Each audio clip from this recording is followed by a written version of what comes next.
Beware of food supplements against joint pain. Two substances are in the sights of the health authorities, who have identified the risks associated with these poorly controlled products.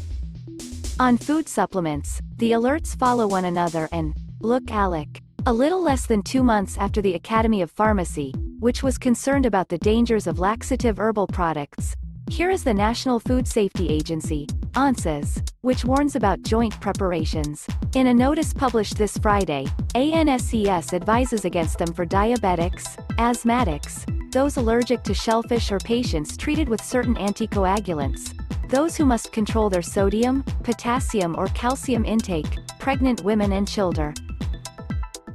The health agency self-seized the file in March 2015, after the report of severe hepatitis having led to the hospitalization of a 65-year-old man who had been consuming the food supplement GCA 2700, from the Santé Verte brand, for 2 months.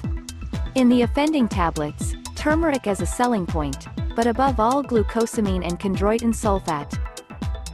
Naturally present in our body, these two substances ensure the structure and elasticity of cartilage, tendons and skin, indicates Anses. Each year in France, according to the National Syndicate of Food Supplements, Synodiet, 1 million boxes of food supplements containing one and or the other of these molecules are sold as being able to contribute to joint comfort. Glucosamine is then synthesized from chitin, mainly from the shell of crustaceans, and chondroitin sulphate extracted from bovine trachea, septum from the nasal cavities of pigs, shark fins or fish cartilage.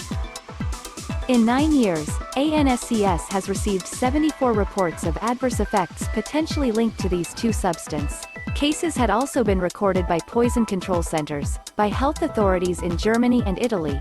Most other European countries do not have a nutravigilance device, as well as in Canada and the United States.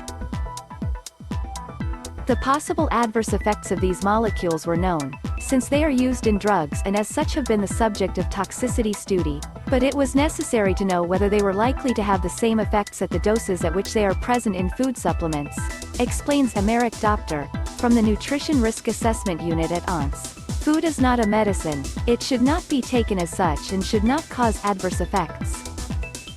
Concerning those with articular aiming, it is, alas, the CAS. The main disorders identified are hematological, blood abnormalities, for example abnormal drop in platelet count, hepatic, gastroenterological, allergic or dermatological, neurological disturbances, blood sugar levels, kidney damage, interactions with anticoagulants and excessive intakes of potassium, calcium and sodium have been reported. Overall, says Anses, robust safety studies are lacking, especially in children or pregnant women. As for the conformity of the products, it is not guaranteed. In a survey by the Repression of Fraud, DGCCRF, carried out in 2017, half of 43 references analyzed were non-compliant, with glucosamine or chondroitin sulphate contents different from those announced, sometimes above the pharmacological thresholds. Conclusion of the experts. As always with food supplements, even over-the-counter and presented as natural, it is advisable to be wary of them and to speak to your doctor, especially since the effectiveness is more than uncertain. To the chagrin of the manufacturers, no health claim is authorized in Europe for glucosamine and chondroitin sulphate. In the absence of solid data, the European health authorities have simply not been able to establish a causal relationship between the consumption of these two substances and the maintenance of a normal joint.